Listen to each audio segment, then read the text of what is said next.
All right, welcome to the really cool podcast. My name is Andrew Pikatowski. Fat Log. LOGWORKS for you. Logan Whorton, what's your name? Yes, sir. Thank you, Andrew. Logan Whorton. We got Logan Whorton. We got Logan Whorton in the house. Logan Whorton is many things. I met Logan in Senior Elfrink's class, freshman year of high school. I gave birth to him. He popped out of my pussy with a pineapple. And everyone thought it was great. That's my first memory of you. First, tangible memory of you.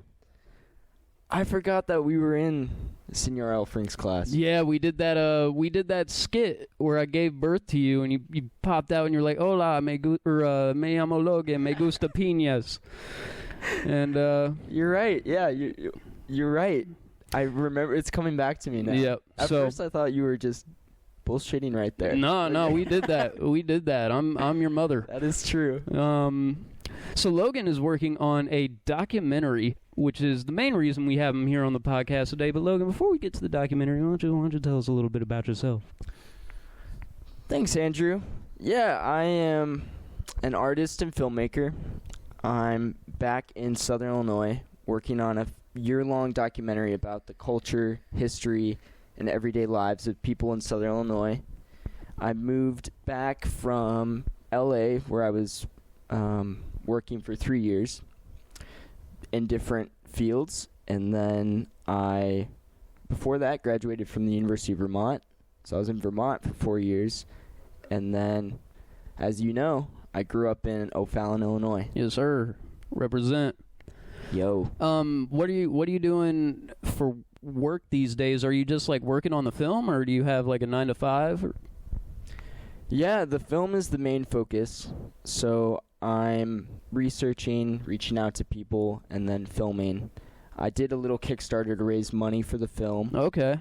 And then later on in the process, I'll probably have to look into grants and other ways so I can submit to film festivals. Yeah.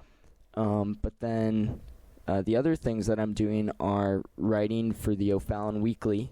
So okay. Shout out to the O'Fallon Weekly. No shit. I'm a freelance reporter, so I report on City Hall mainly, kind of local politics. Okay.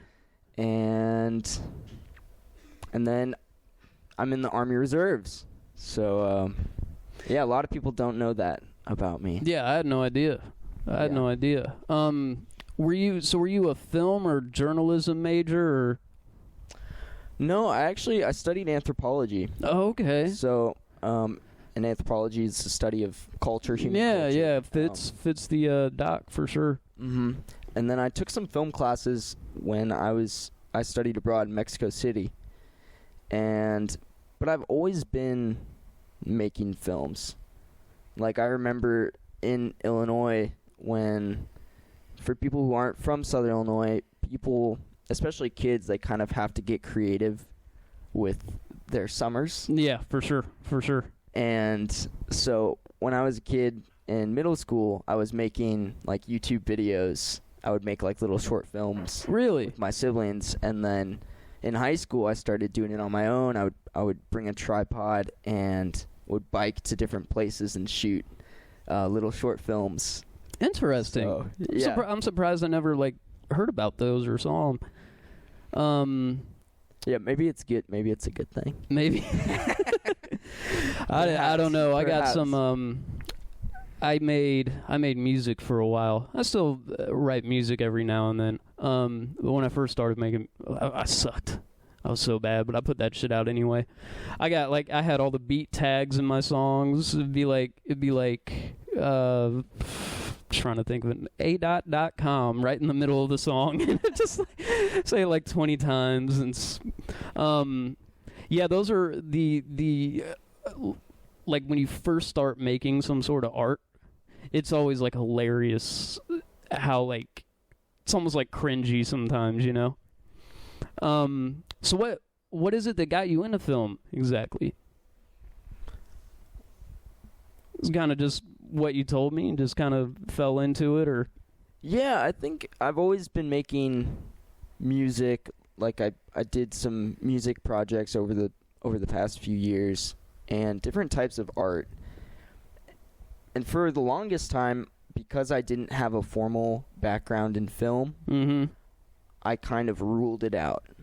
So I didn't study it in school. Yeah. And then I was nervous to take it seriously and even take myself seriously. Yeah. Because I thought, I need to have this education. Yeah, for sure. And I think that was a huge lesson that you get your education by doing. Yeah. Yeah, for sure. I definitely, for years, like, my main focus was trying to get my music off the ground. It's still, like, now it's not music anymore, but it's, like, businesses and film. And, I mean, I'm like a high school dropout, so I don't even, like, I don't have any education at all, really. And when I first started out, it was definitely, you get, every now and then you get people who are kind of from a different demographic or just it kind of grew up in a way that's different than you that'll like there's this like narrative, I think, when you're in high school and kind of coming out of it that you got to go to college, you're going to be a loser if you don't go to college, if you want to, whatever you have to do, you need a college degree for it. And luckily, I never really bought into it, but I heard that a lot, and I do run into a lot of people who kind of like that, like people saying that kind of stuff will kind of like make them doubt the ventures that they go on. So it's a good thing to grow out of, for sure. I think every creative goes through something like that at some point. I know I definitely went through it a little bit, but it's, I mean, I'm glad you're out here working. I did see you were doing some sort of music. I haven't listened to any of it. I remember at Frolics you played the drums one year. I remember that. Bass guitar, I think. I wish I could play drums. Was it bass guitar? Yep, bass. Okay. And then for one act, I played cello, actually. Okay, so you're like multifaceted with actual instruments. I try to be. I think I get joy out of just fiddling with them. Yeah. But I think that's one realm, like actual instruments, where I couldn't focus.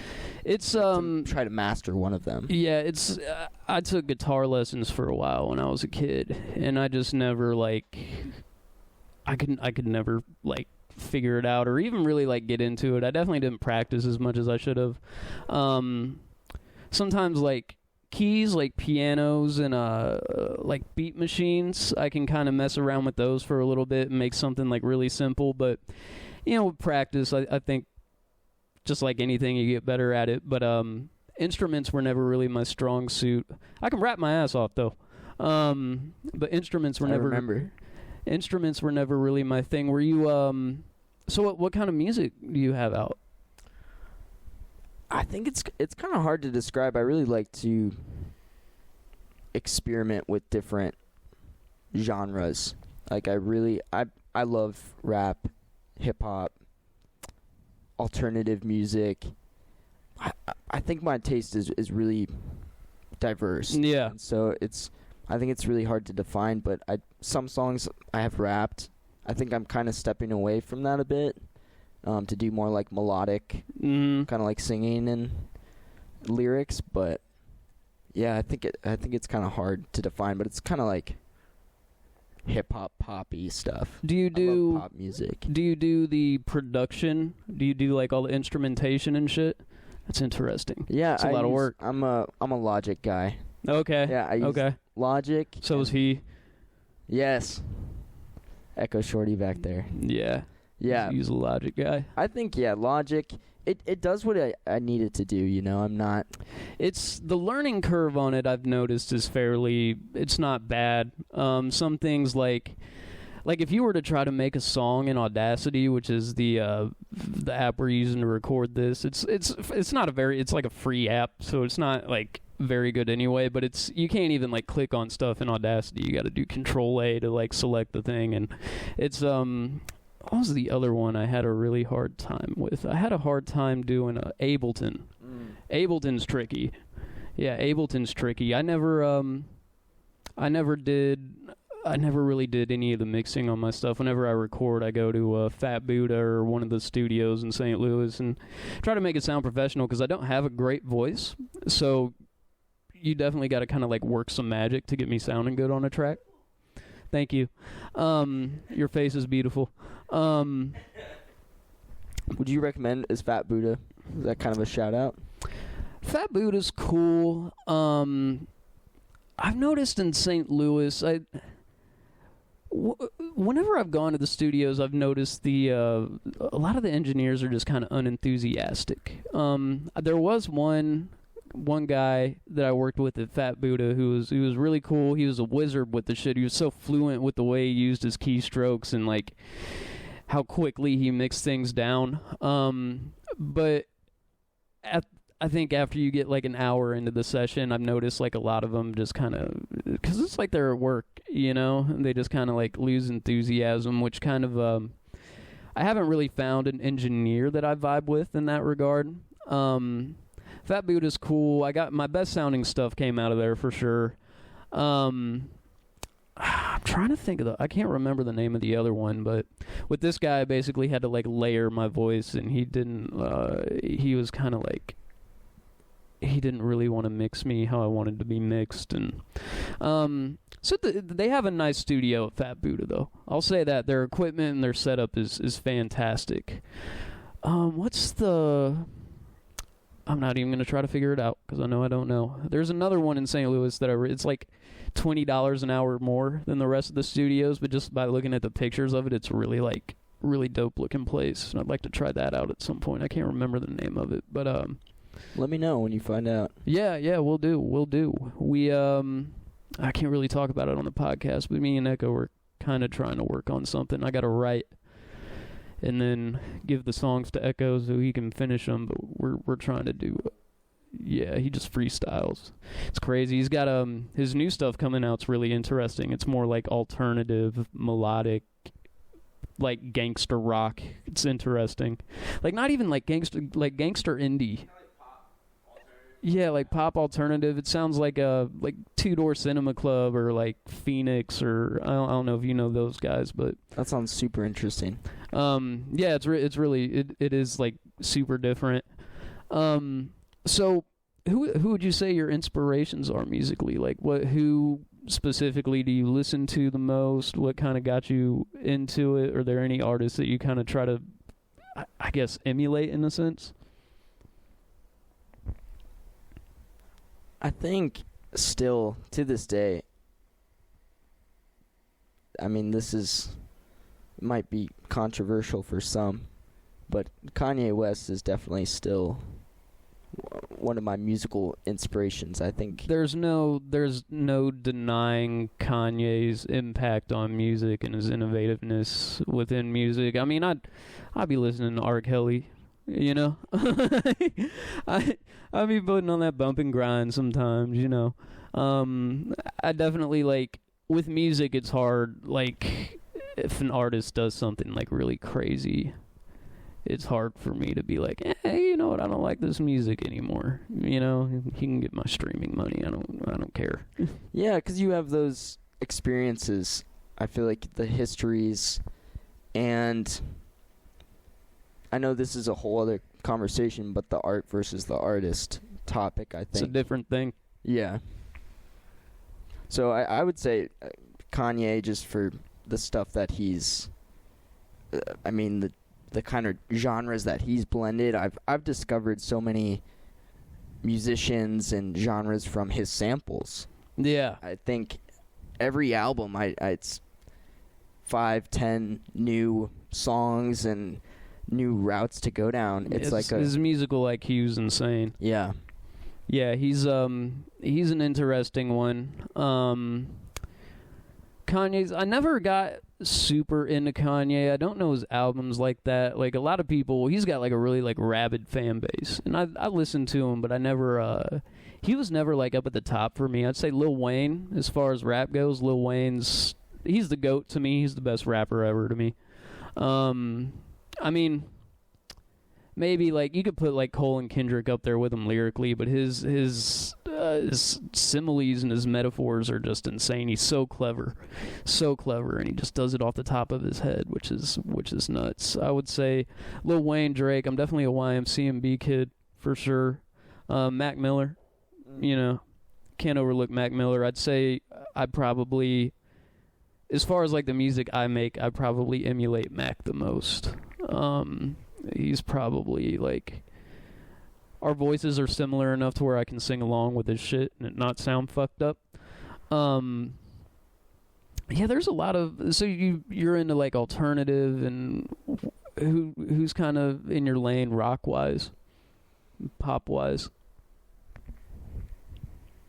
I think it kind of depends on the season for me.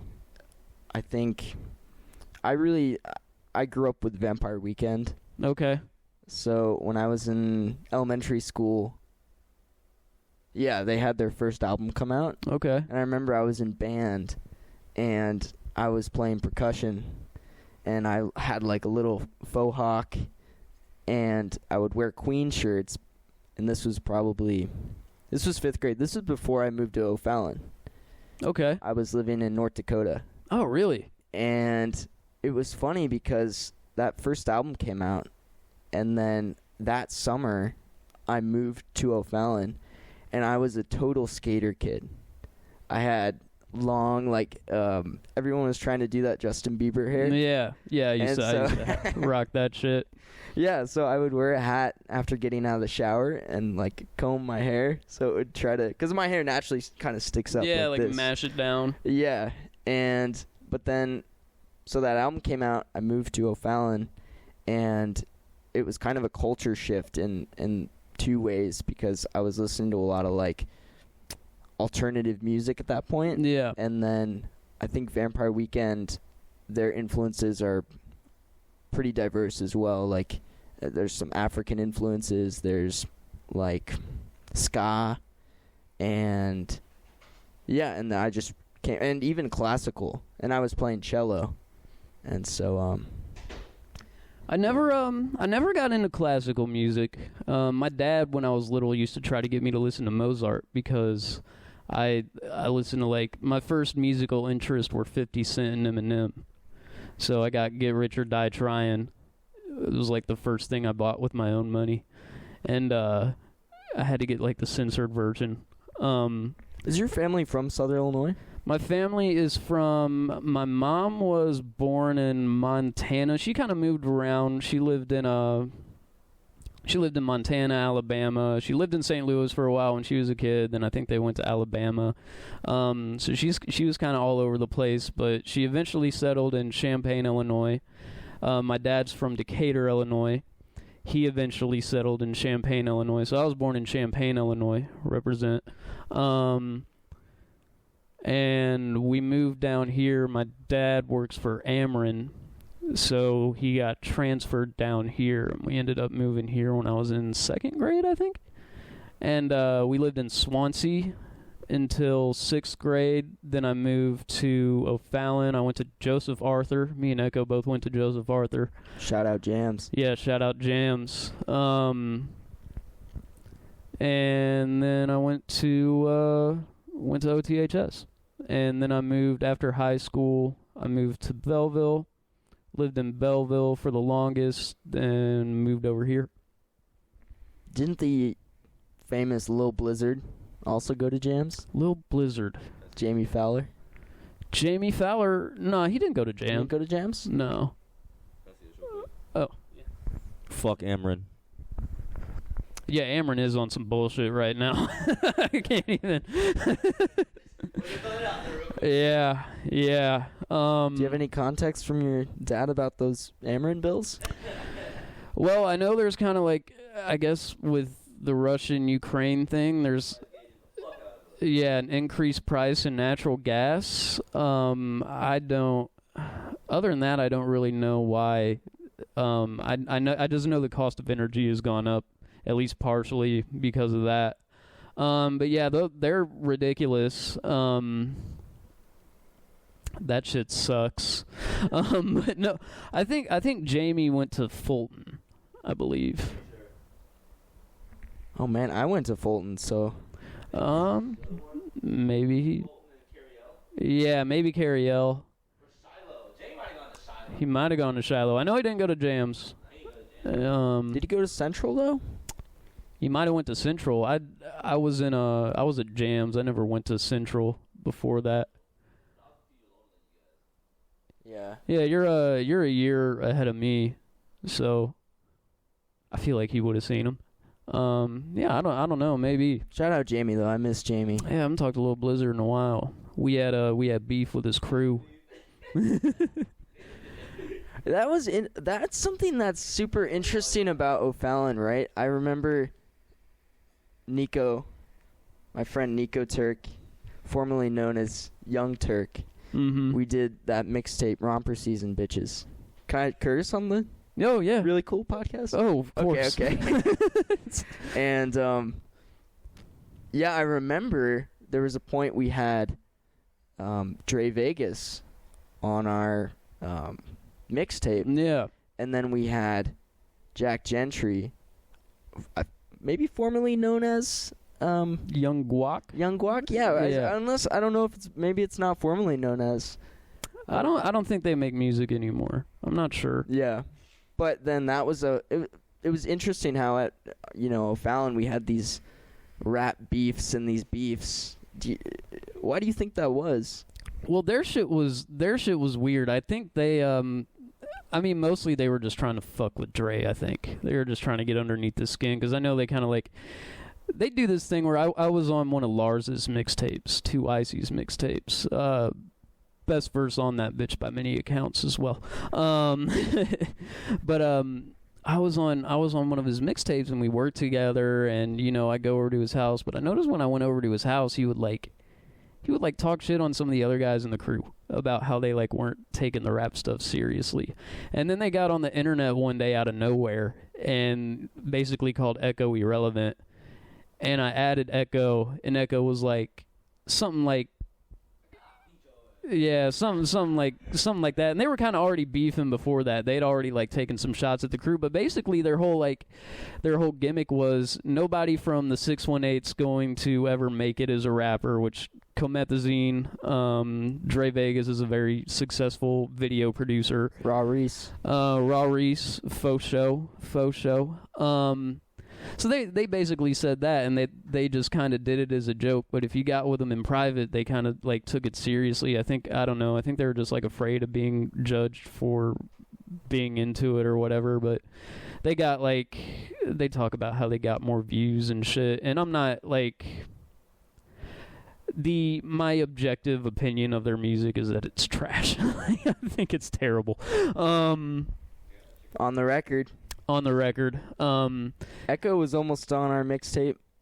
He was on my brother's bed because we were recording in my brother's bedroom. And he came over. Who did you come over with? I think Dre. With Dre? Yeah. And yeah, I remember you rapping. We were thinking about it. We were tight on the features though. We were loaded up. I was there for Nigel's verse too. Yeah, shout out No Offense. When was this? I didn't know you guys dropped the mixtape. 15, 14. Really? The summer after we graduated. Okay. Yeah, so summer 2015. So that was right when I was starting to rap. Okay. But Same.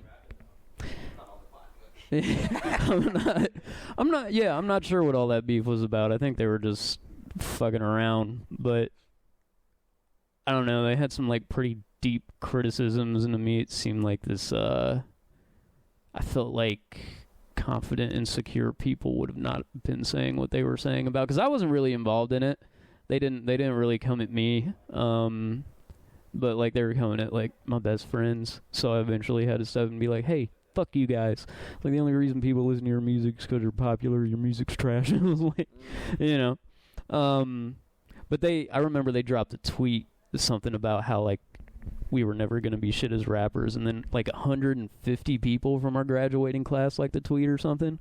So I got on Twitter and I called all of those people shallow as a whole, and just I was going off. But yeah, I hope they're well. But yeah, that was pretty much the gist of that. I forgot what we were talking about before that. Oh yeah, Vampire Weekend and kind of your rock influences. So I listened to, like I said, I got into music via 50 Cent and Eminem when I was like 4 or 5. I listened to rap, like only rap for the longest. My mom would play country and like Elvis and shit, but I was never like, I want to listen to this. It was just kind of always on. So I had like a little bit of musical IQ beyond that. But when I was in 2nd grade, I heard a Def Leppard song for the first time. And I was like, yo, this shit is crazy. Because there was, I'd listened to Z1077, right? And that song Soldier by, I forget who sings that song. It's not Shakira. There's a soldier in here, where they at, trying to take care of me. You know that song? Beyonce? So they played that song like all the time. It drove me nuts. They just played it over and over again. I remember one day they played the song, went to a commercial break, and played the song again, like directly after. So I was like, okay, let's not listen to this radio station anymore. And I went to 94.7 Keishi, and Animal by Def Leppard was on. I was like, this shit goes hard. And I got into classic rock, and that's really like what got me diverse into music. I'll listen to I listen to whatever's good, but I like Led Zeppelin and CCR and Pink Floyd but The Beatles? Yeah, the Beatles. I'm kind of into the Beatles. I'm not like huge into the Beatles like I am to Zeppelin. I love Zeppelin. But I listen to like a lot of like poppy kind of alternative rock too, like Two Door Cinema Club, Everything. And I listen to a lot of like old like 105.7 shit, like the Sick Puppies and Bullet for My Valentine, and I like rock music a lot. But my Spotify playlists are crazy. I got a playlist for when I do shrooms that's like 30 hours long, and it's anything from, let me see what we got. It's called Daddy's Little Playlist. You know, we got Love It If We Made It by 1975, Sunset in July, and then we got, Anderson .Paak, and we got Baby Bash, we got Boss, J. Cole, Big Crit, just like all sorts of different shit. So I'm pretty diverse when it comes to music as well. I don't really like have a preference. That's something I've noticed in doing the documentary, is that kind of the area too, there's a lot of different influences. You have the heavy rap influences. Yep. And then you have whole population that loves country. Yeah. And then you have that classic rock.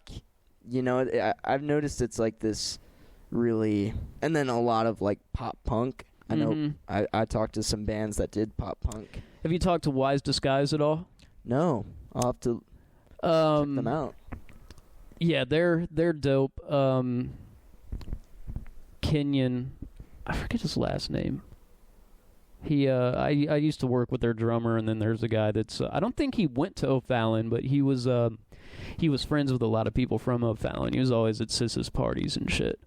And Wise Disguise is really cool. Trying to think of who else. I can't really think of any other local bands, but there is I noticed like a lot of math rock in the area. A lot of pop punk kind of math rock. I love my girlfriend type of music, You're not wrong. Yeah. Yeah, I like that stuff. Just in general, I think I've noticed as an adult, like people have really some people have really interesting taste in music. I used to, when I was younger, I think when you're younger, your musical IQ isn't that developed, and somebody what kind of music they're into, and they're like rap or they're like rock, and I strictly don't listen to anything else. But and I was like that for a while, but I got to getting in other types of music, and I was like, oh, good music is good music. It's not like there isn't a boundary between like rap and rock being good. It's just it's as long as it's good, it's good. Yeah, I've been reading Rick Rubin's book. I saw that on Instagram.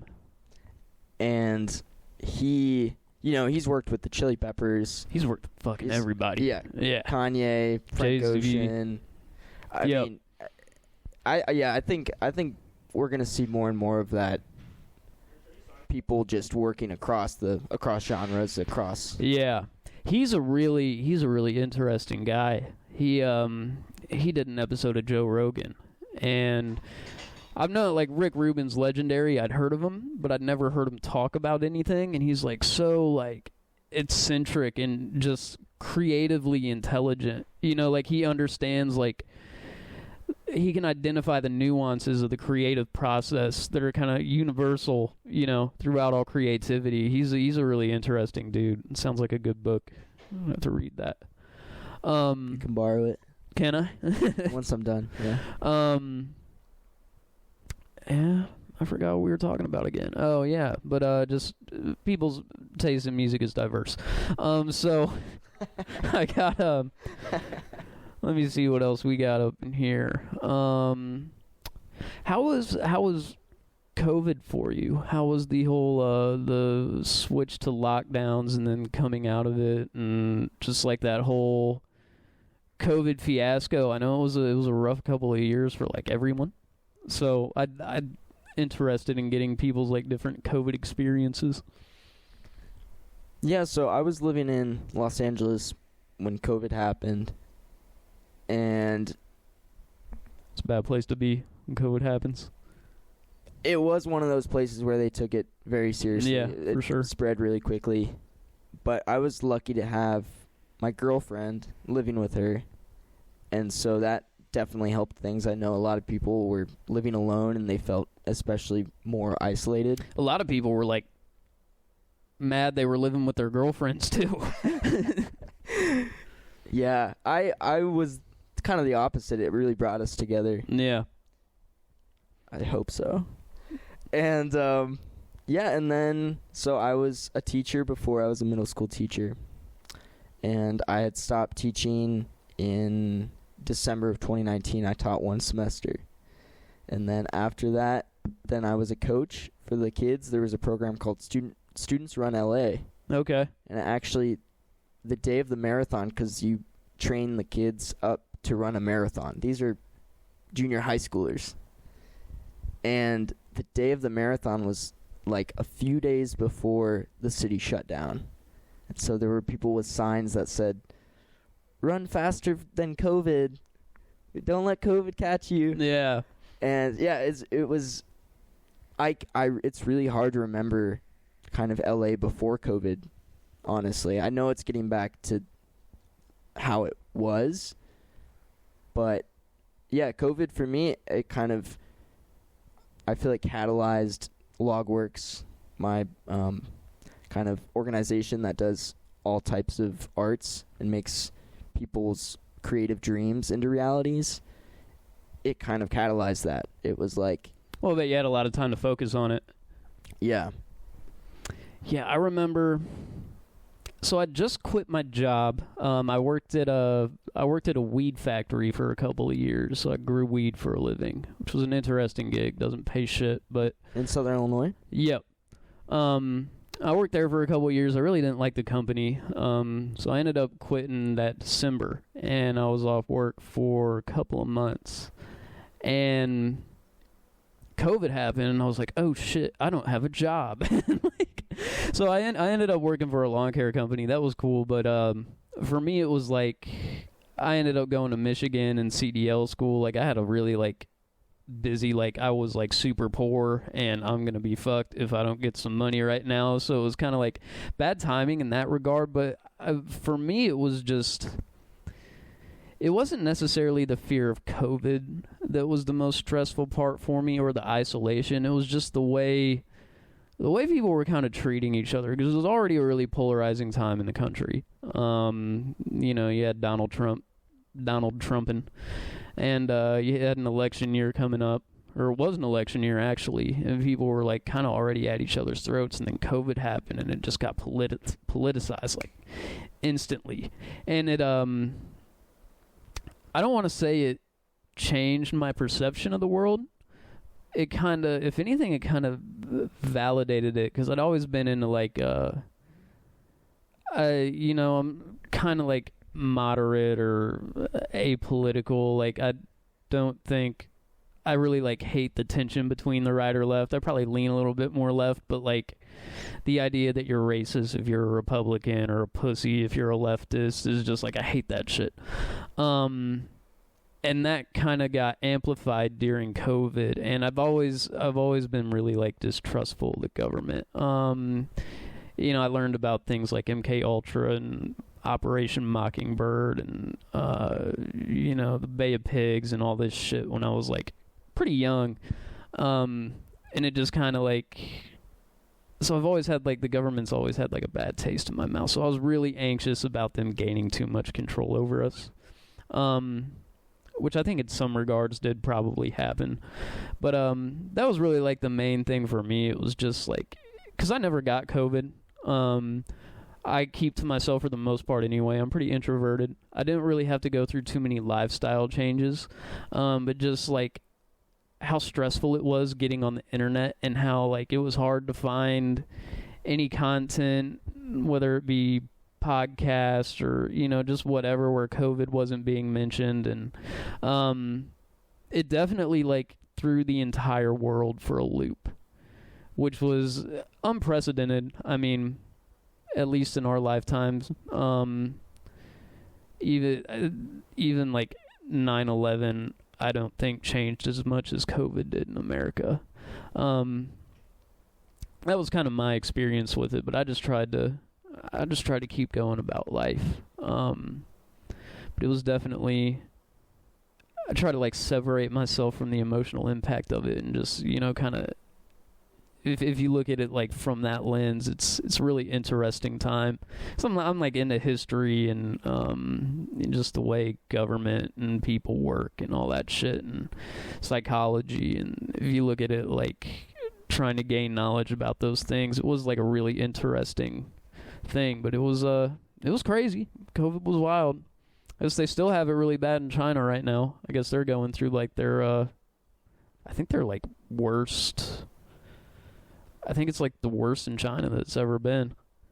I think I don't want to speak on something I'm not entirely knowledgeable about, but that's what we do here on the Really Cool Podcast. You're good. But I think I've read some articles where they say that COVID will be something that we just live with.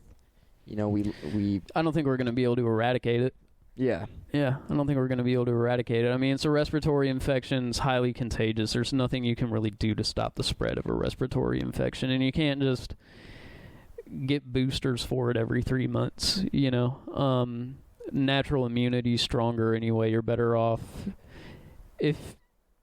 If you've never gotten it and you've got the vaccine, you're still better off having gotten it. Like, there's more antibodies or stronger antibodies, or I'm not a fucking virologist, but from what I understand, it's better if you just get it. And it really is like, if you don't have comorbidities, and it mainly affected like obese and older people, and it sucks, you gotta protect those people, but my philosophy on it was always like, you can't, like, life goes on, you can't, I don't think we didn't know what we were doing at first, but eventually I think it became clear that shutting everything down was just kind of making people's lives a lot harder, and they're still getting it, and so, I don't know, it's a controversial opinion in some aspects, but I don't think we handled it well at all, which at first I understood, first few months I understood, but a couple years into it, it was like, okay, they're coming out, CDC and all these media sources that were trying to cancel Joe Rogan for taking ivermectin and, like, all this crazy shit where, like, the whole mask fiasco. CDC came out, said masks don't work. There was this narrative in the media that you were racist if you thought it got leaked from the lab in China, and now, like, that's the main consensus. Probably came from a lab in China. That was funded by the CDC, and it's just a fucking mess. It's just a fucking mess. Ooh, we don't know for sure about that. We don't know for sure. We don't know for sure, but it's not like racist to think that anymore, I guess is the point that I'm trying to make. And so yeah, it was crazy, and people were really at each other's necks about it, and that's kind of like the approach that I always took is like, I don't know fuck about this shit, you know? Do you feel like, so I had my friend named Oz in LA, and he was a creator. He had this positivity challenge that he did, and it was like to get people every day creating like this little short video that he would have like a prompt. Okay. And I felt like he was one of those people who he was trying to bring people together in this hard times. Do you feel like that also was, you mentioned people getting more farther apart, but yeah, there definitely is that. It's kind of, it's really like, it's just different depending on who you ask. Like my family's really like my cousins, my aunt and uncles and shit, they're like really my uncle is really like staunch Republican. I have a cousin who's really left, really liberal, and they kind of just go off whatever the news says. And I feel like if you're somebody who goes off whatever the news says and you let Tucker Carlson or one of these guys on the left tell you exactly how to think and you just kind of repeat their talking points, I feel like you're really, really cheating yourself. To handle something like that effectively, I think you have to really like do as much research as you can on your own time, but most importantly, acknowledge that you could be wrong and that you're not an expert on the shit. And in my family, I saw it there was kind of a split. Like there's my cousin that hadn't seen, some of them haven't seen their parents in years. They don't really like talk to them anymore, and they used to be relatively close. And so you saw that, but you definitely saw people come together. And the idea behind lockdowns and doing everything you can to prevent the spread of it's a loving idea. You don't want people to die, and you should be taking certain precautions. And I think in that sense, a lot of people did come together and kind of tried to look out for their neighbor. And I definitely know, I think I handled it well. I didn't lose any relationships because of COVID or any of the even any of the political stuff that was going on before that with kind of the Trump era. And, I know people who were like hardcore into Trump, and I know people who are hardcore left, and I might not agree with everything they say politically, but they're good people. And I think there are plenty of people out there who kind of see things through that lens, And so, yeah, there's definitely, there's just like anything else in life, there's a yin and a yang to it. You seem... I try to practice like a radical empathy. I feel it sounds like you try to step into someone else's shoes. I try. Yeah, I try. It's not always easy, and I'm somebody who I have a really offensive sense of humor, and that's not something I'm ever going to change for anybody. So there are times when I make the wrong joke at the wrong time, and it really hurts somebody's feelings. And to me, it's all about intent. Not everybody sees it that way. But I try. For our demographic, I had a really traumatic childhood, I would say. And you learn things growing up that way. I find that it either builds character or it just entirely breaks you. I know a lot of people that grew up in situations like mine that just defines them, and it's sad. But luckily I missed that boat somehow, and I definitely try to be open-minded, and I try to see things from other people's perspectives, and I try not to put too much judgment on people. There is a certain point, there are certain things that you can do to someone. There's really the way that I judge people is on how they treat others. It's the main thing to me that defines a person's character. And there are certain things you can do. Even then, people make mistakes. To me, it's how you handle that mistake. And there are definitely certain people that I just can't, I don't get it. I can't figure out where they're coming from, or even if I can figure out where they're coming from, it's just so unjustifiable to me that I'm just fuck this person. But, for the most part,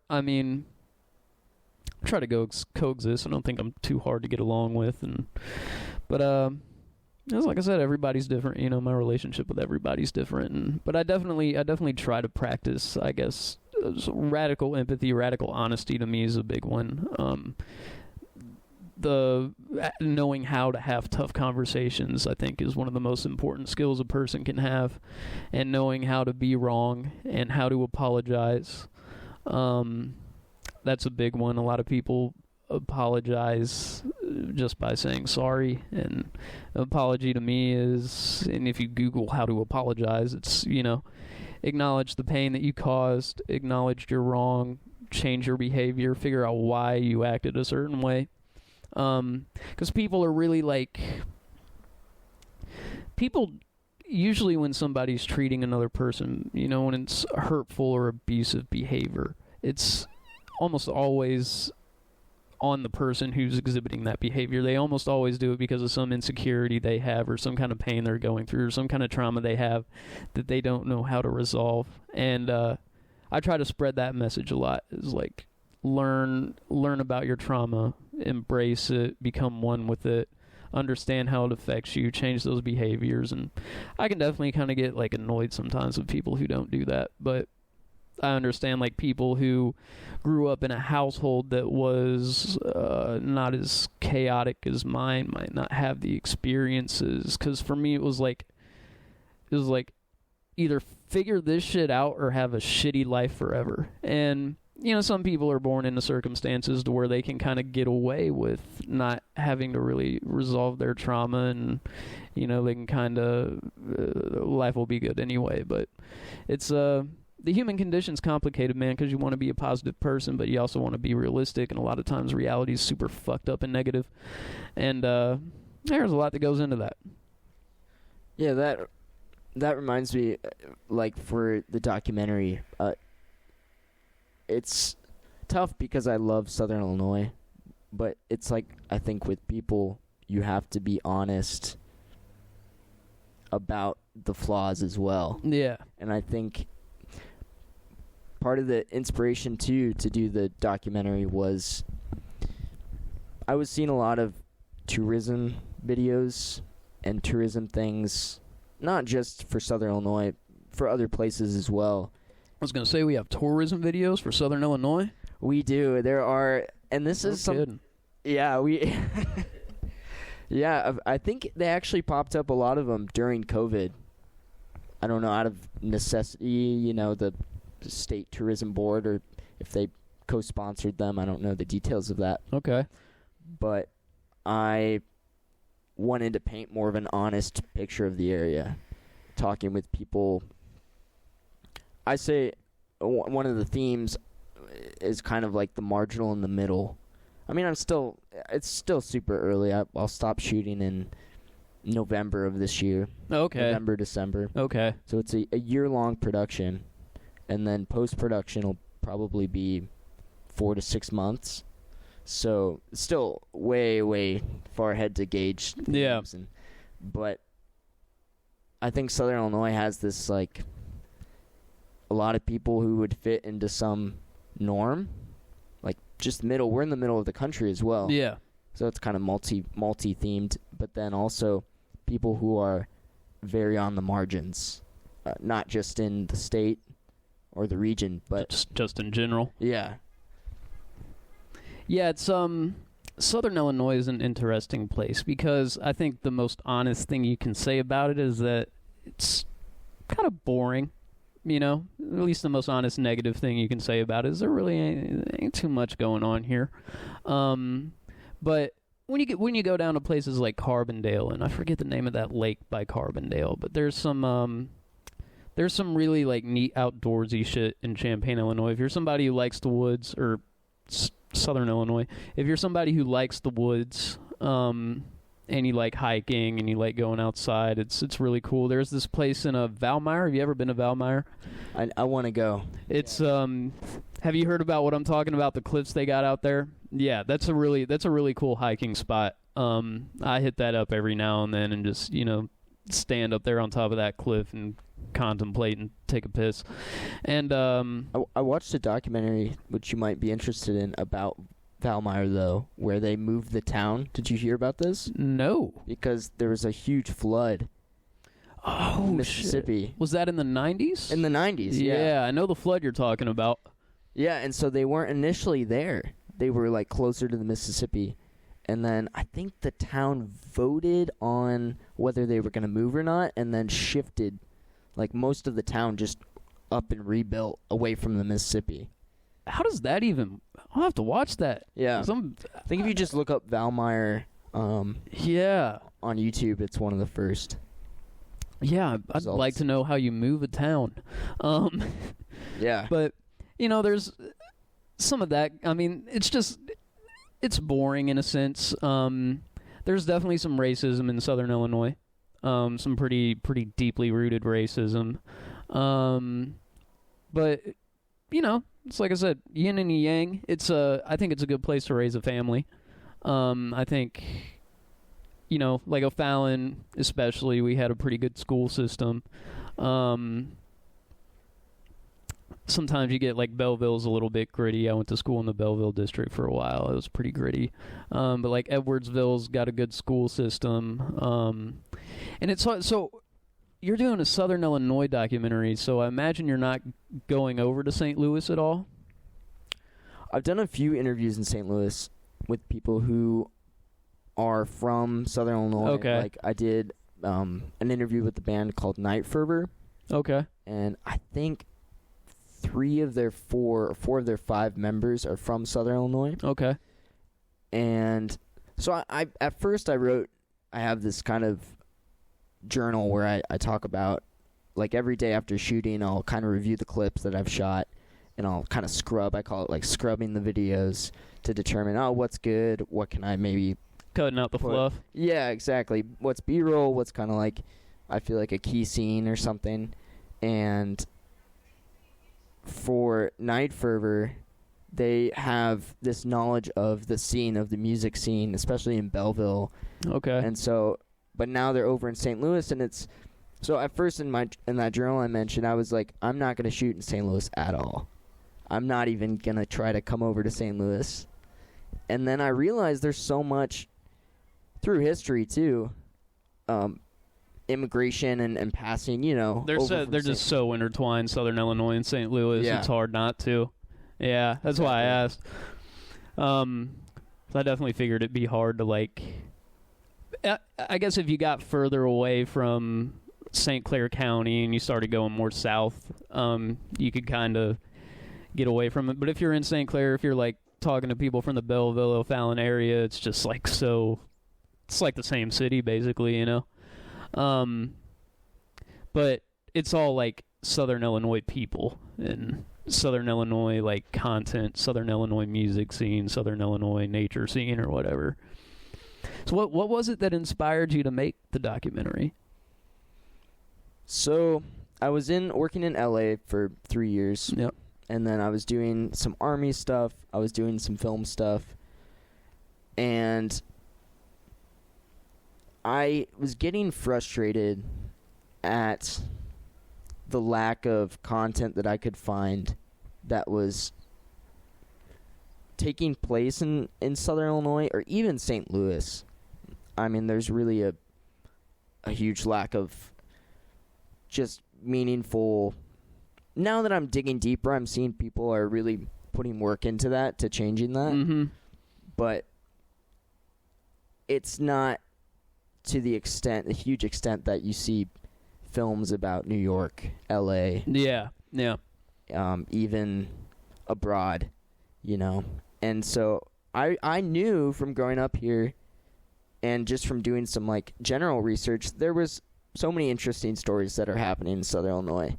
And so many things that people could learn who aren't from the area about themselves, about life from the people in Southern Illinois.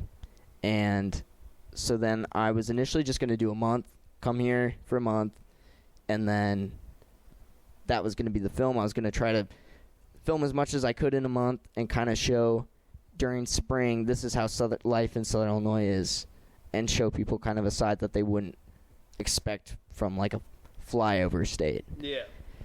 And then I applied to film schools I didn't get into them. So that was kind of my plan A. And then plan B was just to do the film. And then so I was like, I'm going to go do the film once my lease ends in LA. Okay. I'm going to move back for a year and do this film. So, I had something really interesting to say. This happens to me all the time. I always forget what I'm thinking. I feel that. Shit. I really wish I could remember, because it was great. It was the greatest thing I've ever said. You got time. My meter still has time. Shit. Parking's free on Saturday, bro. No. Yeah. You're kidding. Yeah, parking. Even if there's a meter? Yeah, even if there's a meter. Oh, well, I didn't pay to park. We all hope Andrew's car is okay. I'm sure it'll be fine. They'll just give me a ticket. I get a parking ticket like every month because they clean the streets where I live and I have to park on the street. So it'll be like every final Tuesday of the month you got to park on this side, and I always forget. So I've gotten like 3 parking tickets in the past 4 or 5 months. It's only like $30. It's not terrible. So what exactly are the focuses of the documentary? Is there any like certain element of Southern Illinois that you're trying to catch, or is it more broad? You're just trying to get kind of a glimpse of everything in the area in general. Yeah, I describe it as like a patchwork quilt of the area. Okay. Like That's a good way of putting it. Instead of going like a foot deep, because you really, in any of these towns, you can go a foot deep with the current culture and then the histories there. So I could have gone that route, but I think one of the strengths of Southern Illinois is the diversity across the region. So the concept is to cover stories and histories across the region that give people this kind of, and it's always going to be painted by my biases. Yeah. You know, I'm from O'Fallon, which is Metro East, closer to St. Louis, Southern Illinois. So far, a lot of the stories have been in this kind of general area. Yeah. But definitely the plans are to go down to Cairo, over to the east, past Mount Vernon even, way out. Cairo. That's an interesting place. Have you been there? I've been there. I used to take a load at work. I used to take a load of caustic acid, I think it was. There's a paper mill on the Kentucky side. I used to drive through Cairo. It's like it's a weird, like, kind of desolate, almost like abandoned town. Yeah, it's an interesting place for sure. Really good film that I watched, and it's part of the reason I didn't want to cover too much about one specific area as well, is because there are these great documentaries already existing. One of them about Cairo, if you're interested, I think it's free on YouTube. I think it's called Between Two Rivers, because Cairo is between Mississippi and... It's the Ohio River? Yes, thank you. I was like, oh, can I remember? Yeah, I might be wrong on that. I think you're right. Yeah, I'm not. Because the Missouri is up by Alton. Yeah. Yeah. And it was actually made by these British artists who I just emailed them a few weeks ago, and they responded with some context on how they actually made the film happen, because they weren't from the area. They're these British guys. They weren't even from America. No. Yeah. These British artists. So I was so intrigued how they made this portrait of Cairo over, I think it was a year, but it might have been even shorter. And they showed it at the high school. They got into film fests. And so this was when I was still living in LA that I saw this. And it was super inspiring, but it wasn't exactly the format I wanted to take with the film. I'm not a huge... I guess it's not my style to do like a talking head type documentary. So, like, by that, do you mean like you're narrating throughout the majority of it, or you're like on camera like a Jersey Shore cutscene? Like, that would be like a talking head. Okay. Yeah, where the characters in the film, the people are, you have like nice lighting and they're kind of giving their thoughts after everything has happened. I'm more of a fan of the documentaries where it's this is happening right now. Okay. Your front row seat, like kind of cinema verite is what some people call it, and it's like it's happening right now. You're interviewing someone like as they're doing a job or, you know, living their lives, and so I was much more moved by that.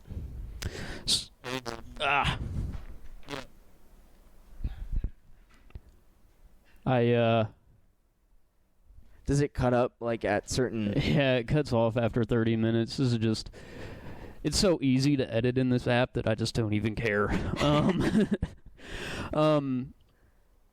Yeah, Cairo's an interesting place. Are you going to be in East St. Louis at all? Yes, so East St. Louis and Alton are two places that I've been doing a ton of research. I've been researching East St. Louis. It's probably been close to 2 years. Oh, wow. Because those cities are so important not only to the history of Southern Illinois, but really to the United States. Yeah. Like, and so I don't want to go in naive or ignorant. Yeah, for sure. Those histories. One great one is called Abandoned in the Heartland, and it was kind of an anthropology of and history of East St. Louis. So and that book also was super inspiring because the professor, I forgot her, Haber, I think is her last name, she went and was interviewing people who are currently living there and giving their stories, and it was super vivid. I could just picture it. Yeah. And then I was like, wow, this is totally a lot of people get so much information now from documentaries, and films. And so, I mean, her descriptions and then her history of the area, blew my mind. I mean, because I think we were talking, I think it was Echo Shorty and I talking before the podcast about how these cycles of history and people kind of locked into these cycles. I mean, generations of trauma and violence. Yeah. Yeah. And so my hope is that being aware to it is a step forward. Yeah. It's that's something you learn in therapy is trauma and abuse and hurtful behavior is often a cycle. If your parents are shitty, then you're gonna treat people like shit. It's big, like people who get molested when they're young often become perpetrators of molestation. And East St. Louis specifically, I know it used to be a bustling city. I know it used to be really like successful and it wasn't a bad area. I think there was a cattle port, I believe, like Fairmont City, I think, was huge in the cattle industry. A lot of cattle came through here. I mean, St. Louis, it's like the history of St. Louis. It used to be one of the biggest cities in the country. Just so much trade came through here coming off the Mississippi River and gateway to the west. It's kind of where people settled when they were going out there. And it used to be a much different city than it is now. The area used to be much different than it is now. It was kind of like rivaled Chicago and New York and LA and but I know currently the state of East St. Louis is a bummer. I think St. Louis is the murder cap per capita. I don't know where East St. Louis is on that list. I think it's gone down, but it's still on there. I have a lot of I don't want to say a lot, but I have a friend who's the cousin of another friend. I haven't seen him in a while, but he was like really close to this guy who was like almost like a father figure to him, who was he was a crack dealer in East St. Louis for during the crack era, at least. I'm not exactly sure what the guy does now, but we go over there for like Easter and block parties and shit. It'd be funny. I'd be the only white person. Everybody'd be like, I was like a novelty. You know, everybody was like, look, it's a white person, and like asking me about being white. Doing white jokes and whatnot. It was fun. But I noticed when we were doing that. The block parties are really interesting because you get this narrative of like these cities are so dangerous and there's so much violence and all this other shit, and that's true to an extent. But when you go to a block party in East St. Louis, or when you go to Easter with the family in East St. Louis, and like everybody in everybody in the whole apartment complex is just gathering at one person's house, there's a lot of love there too. And I think that often gets overlooked when people talk about the hood in general, and they talk about these inner city impoverished communities. They kind of, I guess, only focus on the violence and all of the negative things that go on there. And before I was like in that environment, I kind of thought that was pretty much all it was. But when you go to these parties and there's like a lot of happy people there, there's a lot of love, there's a strong sense of brotherhood and community, and like we're kind of all going through this struggle together. And it's definitely a really interesting place, and I think it's a huge part of Southern Illinois, East St. Louis, and what goes on there and what comes out of there. And I would love to go to some block parties. I might be able to get you to one. I'll have to let me know. I'll have to hit up my guy and see if we can make that happen. Alton, I don't really know too much about Alton. I've just heard it's haunted. That's about it. Yeah, there's a lot of paranormal investigations that go on there, and part of that is there's been a lot of violence in Alton's history, and one of them that I want to highlight, is giving away a little bit of the film. Ooh, sneak peek. Is the story of Elijah Lovejoy. I won't say too much about him, but he was murdered, and he was an abolitionist who was, and this is, back in the early 1800s, pre-Civil War, and was killed for trying to basically have freedom of the press in Alton. He was initially in St. Louis and then went over to Alton, and he was from the Northeast, and he was murdered, and he consistently was trying to print about abolitionism, and was murdered there. And yeah, there's always been a conflict. It's interesting.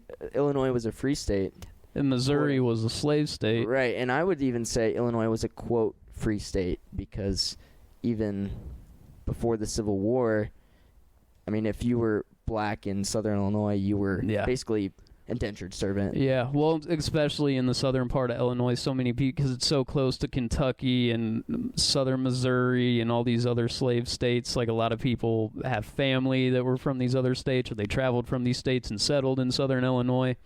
So yeah, there's definitely a big part of that history here. Even up in Chicago's like one of the most segregated cities in the country. In St. Louis, I believe the bricks on the Cleves Landing are left over from, they're the same bricks from when the slave trade was going through the Mississippi.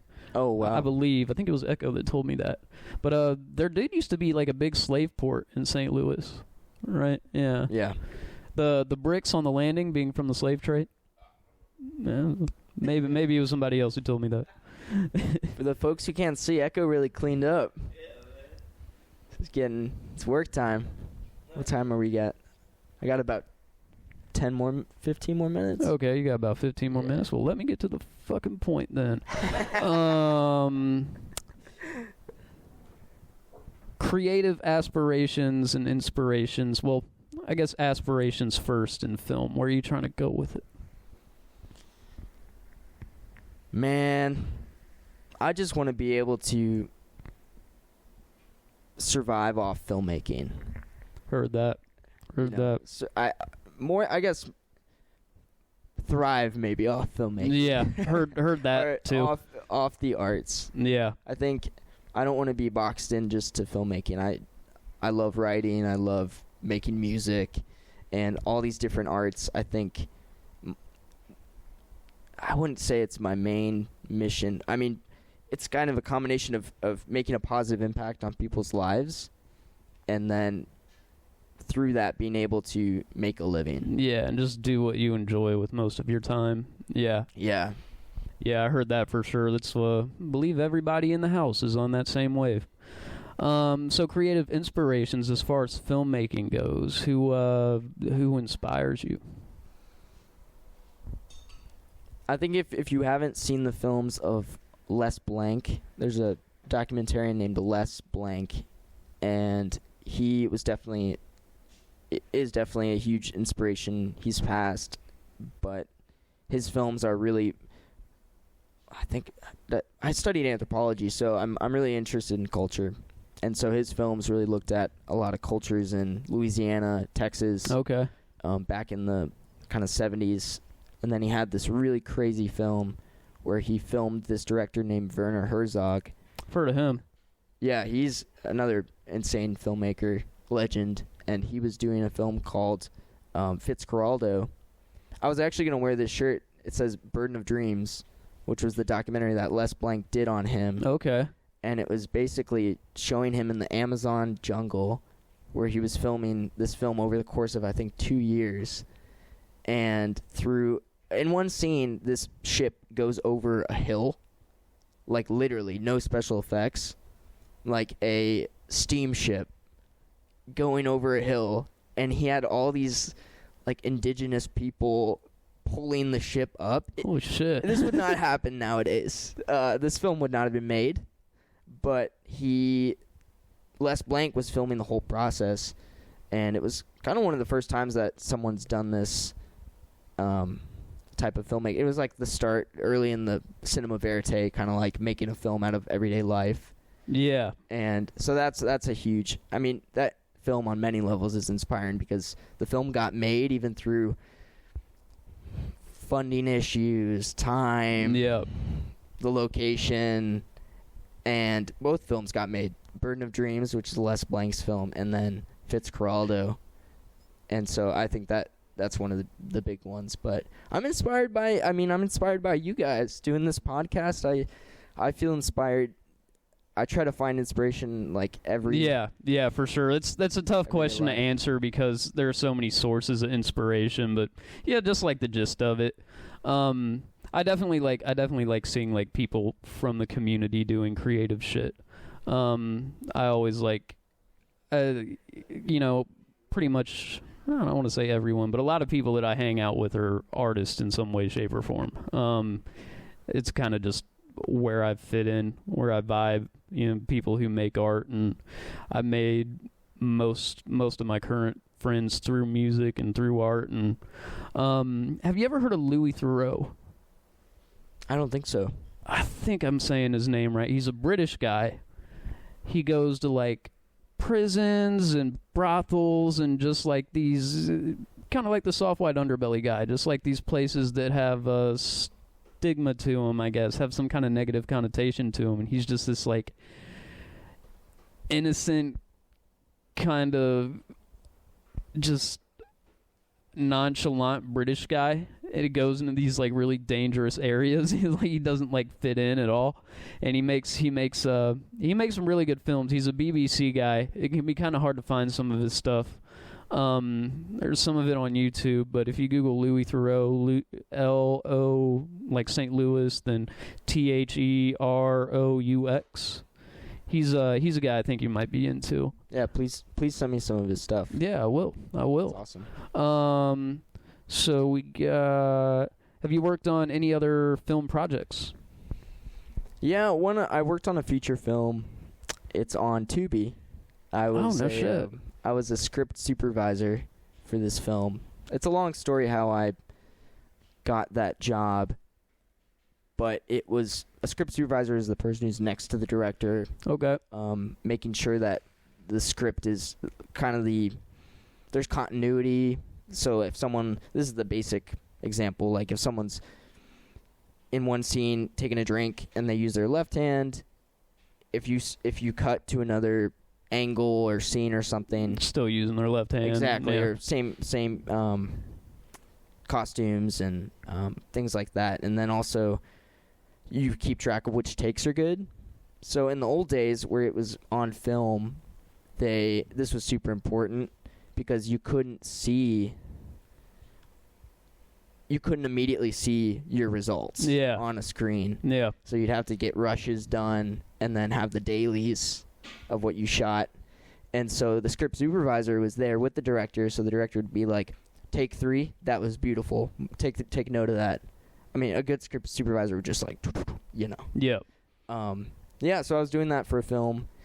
And then one short film that I did with the guy Oz that I had mentioned before, Osro Hepworth, was called, oh my God, on the spot I'm going to forget my own film. But if you look it up on LOGWORKS, on the LOGWORKS YouTube page, wow. But it's about positivity, about his thing called Positivity, and about how he kind of overcame his creative challenges and just challenges in life by just constantly creating and trying to help other people. So that was a short film I did. It's about 10 minutes long on YouTube. Okay. Yeah. Well, let's see. Maybe about 5 minutes left, and then I'll run to my car. Dream project. Southern Illinois documentary. Southern Illinois documentary? Yeah, I'm really focused on this right now. Okay. And then I definitely have a list of ideas. That was a good catch. But this is the main one. So one step at a time. Yeah. Everything else is really I'm putting on the back burner. Okay. I still mess with music. It's inevitable. Yeah, It's for sure. productive procrastination. Yeah. No, but okay. Let me see. I will ask you one more. Let me figure out which one it is. Favorite moments making the film so far? If you can talk about them without giving too much up. I think overall just hearing people's passion about the area. Okay.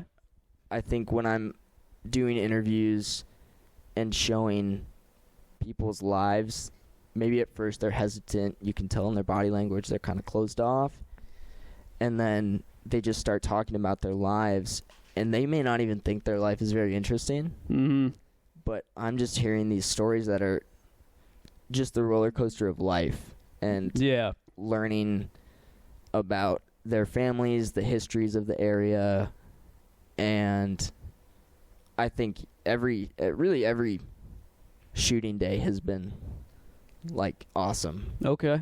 And coming up, there's a lot of exciting people that I'm going to feature in different areas of the region too. So okay, and I'll be posting that on Instagram. I try to be good with Instagram, but it's tough. You know, it's social media. Tough. Yeah. I'm not great at social media either, which is kind of a hindrance when you're creative, but it's whatever. It's exhausting. It's tough. Yeah.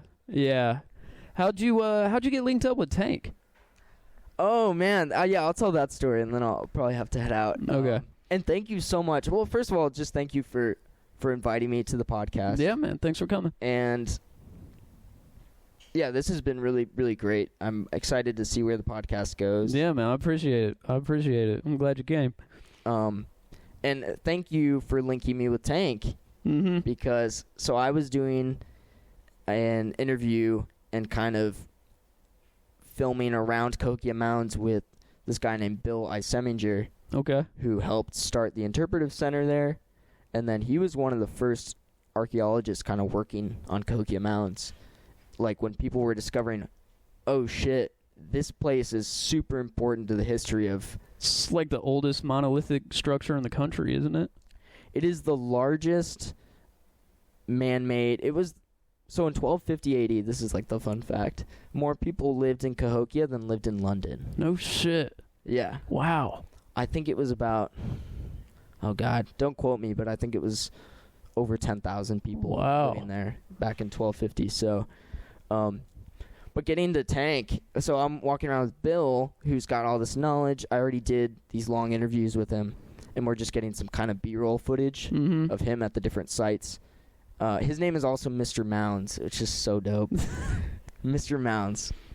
I like it. Yeah. I like it. And then Tank was there and kind of listening in, and then I kind of ask, I tell him what I'm doing. I'm doing a documentary about Southern Illinois.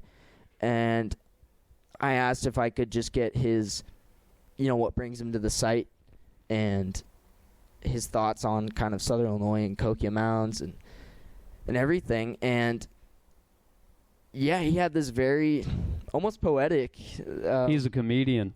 He's very good with his words. Very good with his words. And I had no idea. He just said he goes there like almost every day and really connects with the place because of his family history. And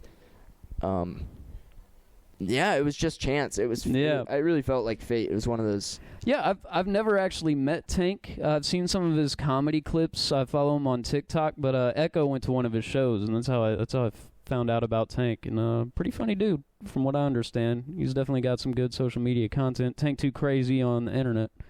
So you want to give him your social medias? Yeah, if you want to look up LOGWORKS for you, that's LOGWORKS for the number you. Yeah. The letter. Letter U, yeah. You can just look up LOGWORKS. It's probably one of the first hits. And then the documentary-specific page is Southern Illinois Documentary is the title. And then I think the username is So Ill Film. Yeah. Yeah. Sounds right. Film. Yep, and Sounds Facebook, Instagram, and then you can also always check out logworks.org. Cool. Well, Logan, I appreciate you coming, man. It's great Thanks, seeing Andrew. you. Great seeing sweaty you. hand. Yeah, I got. You know what? My hands are pretty dry right now. Good. All that lotion. The Really Cool Podcast on everything.